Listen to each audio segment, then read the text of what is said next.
నమస్తే. ప్రస్తుతం మనతో పాటు హైకోర్టు అడ్వకేట్ మధు శర్మ ఉన్నారు.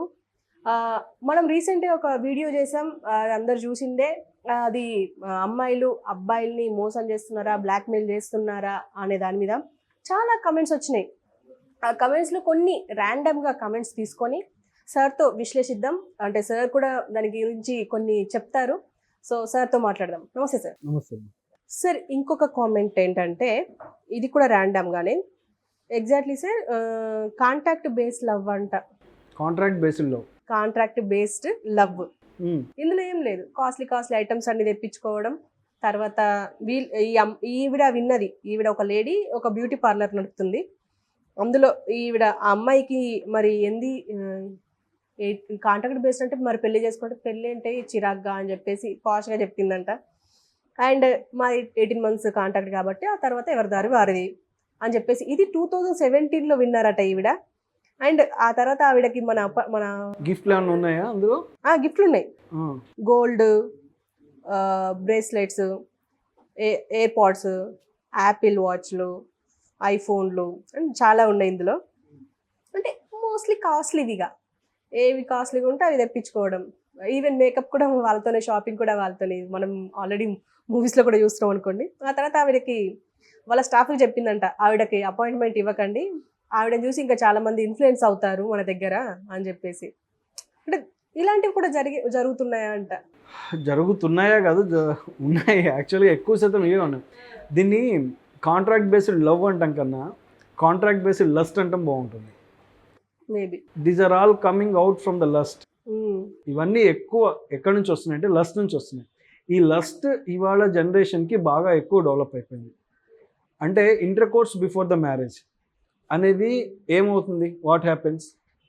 చేయొచ్చు కదా, వీఆర్ అడల్ట్స్, మాకు ఒక సర్టెన్ ఏజ్ వచ్చింది, మేము అడల్ట్స్, సో మేము కలవడం తప్పు కాదు కదా, హూ విల్ స్టాప్ అస్? అలా చెప్పిన వాళ్ళు తప్పుడు వెధవులు వీళ్ళ దృష్టిలో. అలా ఎవరైతే చెప్తారో వాళ్ళు తప్పుడు మనుషులు వీళ్ళకి. అంటే they don't need ethics in the society అండి. సొసైటీతో కానీ సమాజంలో ఉన్న ఎథిక్స్ తోటి కానీ వాళ్ళకి సంబంధం లేదు. ఐ బికేమ్ అడల్ట్, సో నేను నాకు కావాల్సింది చేసుకోవచ్చు. అంటే ఇన్ఫ్లుయెన్స్ ఎక్కడి నుంచి వచ్చింది అంటే ఆనెస్ట్లీ సెయింగ్, వీళ్ళు ఇవాళ డెవలప్ అవుతున్న మూవీస్ కావచ్చు, వీళ్ళు చూస్తున్న షార్ట్ ఫిల్మ్స్ కావచ్చు, what ever it may be, అదొక్కటే అని కాదు, రకరకాల ఫ్రెండ్షిప్స్ కావచ్చు. సో ఆటోమేటిక్గా ఇన్ఫ్లుయెన్స్ అవుతున్నారు. ఇవాళ మేము మా ఇష్టం వచ్చిన వాళ్ళతో తిరుగుతాము, పెళ్ళికి ముందు మా ఇష్టం వచ్చిన వాళ్ళతో ఉంటాము అనేది it's a very common factor. But అలా ఉన్న తర్వాత okay, that's up to them అండి. ఇప్పుడు మీరు చెప్పిన అమ్మాయే ఉంది అనుకుందాం. ఫర్ ఎగ్జాంపుల్ ఆవిడ ఎవరో పార్లర్ రన్ చేసే లేడీ మనకు ఆ కామెంట్ పెట్టారు, మా పార్లర్కి ఇలా వచ్చింది, ఈవిడ మాతో ఇలా చెప్పింది అని చెప్పారు చూసారా? అంటే ఇప్పుడు ఈ అమ్మాయి ఉంది, 18 months ఏమో అతనితో లవ్ ట్రాక్ నడుపుతాను, ఇట్స్ ఎ కాంట్రాక్ట్ బేసిక్. నాకు ఆ గ్యాప్లో గిఫ్ట్స్ కొనిచ్చాడు, సర్టెన్ గిఫ్ట్స్ కొనిచ్చారు, ఇది చేశారు, ఇవన్నీ రెగ్యులర్గా జరిగే వినేవి. మేము కూడా కౌన్సిలింగ్లో చాలా సెషన్స్లో మా దగ్గర ఉండేవాళ్ళు. అంటే ఇప్పుడు అది చెప్పారు కదా, రేపొద్దున ఆఫ్టర్ దీస్ 18 months కావచ్చు, 1 year తర్వాత కావచ్చు, ఈ అమ్మాయి ఎవరో ఒకరిని పెళ్లి చేసుకుంటుంది కదండి. What about that boy life అండి? ఆ అబ్బాయి జీవితం గురించి ఏంటి మరి? మరి ఈ అమ్మాయికి ఉన్న ఓల్డ్ కాంట్రాక్ట్స్ అని పోతాయా పెళ్లి చేసుకున్న తర్వాత? నెవర్ అండ్ ఎవర్ నేను 100% I can say that never and ever పోవండి. అంటే ఈ అబ్బాయితోనే మ్యారిటల్ రిలేషన్షిప్లో ఉంటూనే మళ్ళీ after the marriage also they continue the relationship. ఇవాళ ఇవి పెరిగిపోయినాయి అమ్మ. అంటే నేను మళ్ళీ చెప్తున్నాను, ఇవి వినడానికి భయంకరంగా ఉంటాయి, చాలా అసహ్యంగా కూడా ఉంటుంది మనకి. కానీ ఇవాళ సొసైటీని డ్యామేజ్ చేసేది ఈ డివోర్స్ కేసులు పెరిగే వాటికి, ఇవాళ భార్యాభర్తలు గొడవ పడటానికి ముఖ్యమైన కారణం ఈ లస్ట్. ఆ అమ్మాయి చెప్పిందే ఏదైతే 18 months కాంట్రాక్ట్ లవ్ ఉందో అది 18 months కాంట్రాక్ట్ లవ్ కానే కాదు, 18 months కాంట్రాక్ట్ లస్ట్.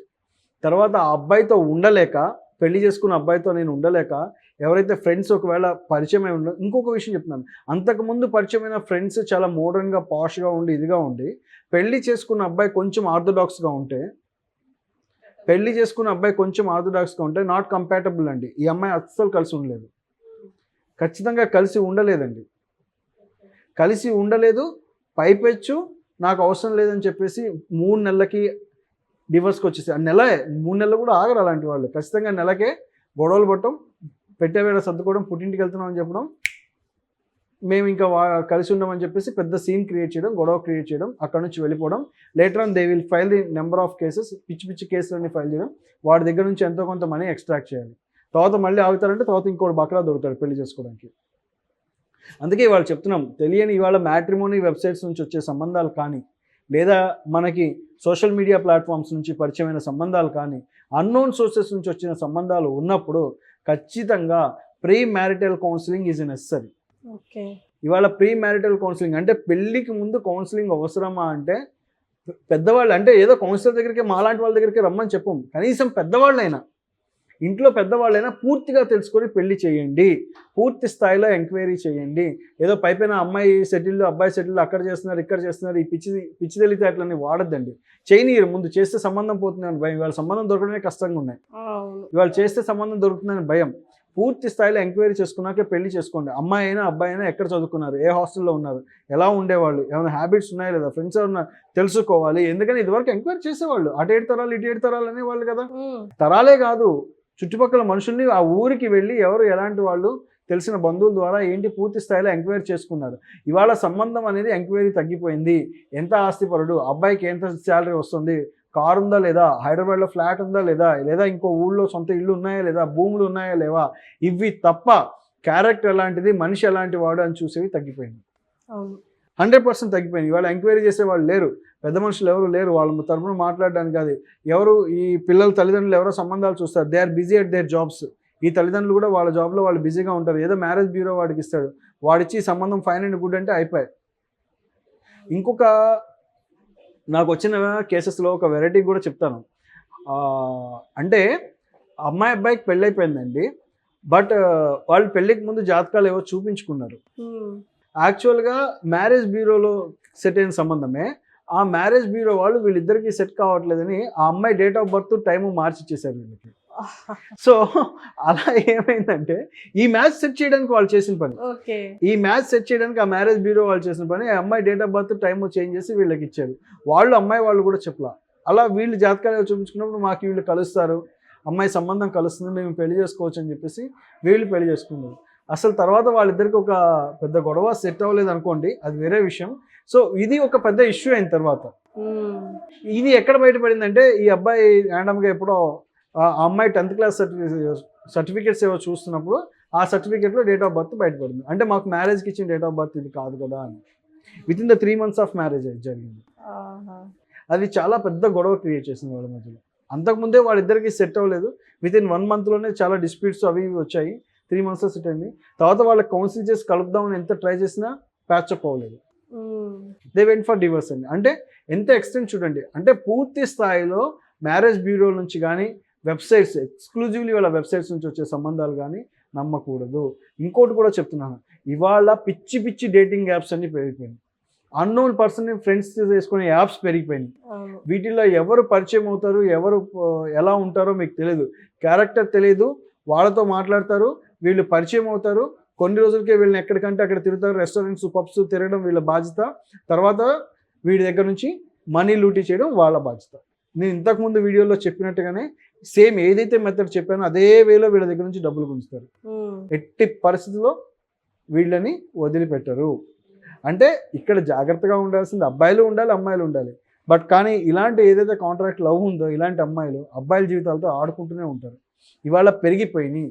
నేను అందరు అమ్మాయిలు అనట్లేదు, కానీ ఇలా జీవితాలు నాశనం చేసే అమ్మాయిల సంఖ్య ఇవాళ పెరిగిపోయారు, నిజంగా పెరిగిపోయారు. వాళ్ళు మనీ ఎక్స్ట్రాక్ట్ చేయాలనేది ఒక్క మోటోతోటి మాత్రమే ఇవాళ మ్యారేజ్ సిస్టంలోకి ఎంటర్ అవుతున్నారు.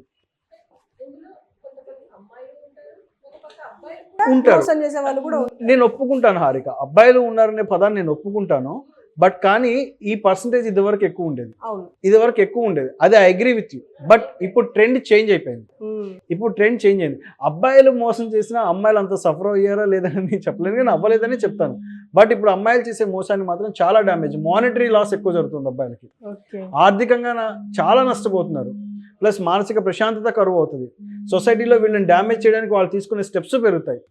చాలా దారుణం. అదే ఇందాక చెప్పాను కదా, that's not contract love, that's a contract lust. దానికి అలవాటు పడ్డారా వీళ్ళ జీవితం నాశనం. Okay sir, thank you sir. Thank you.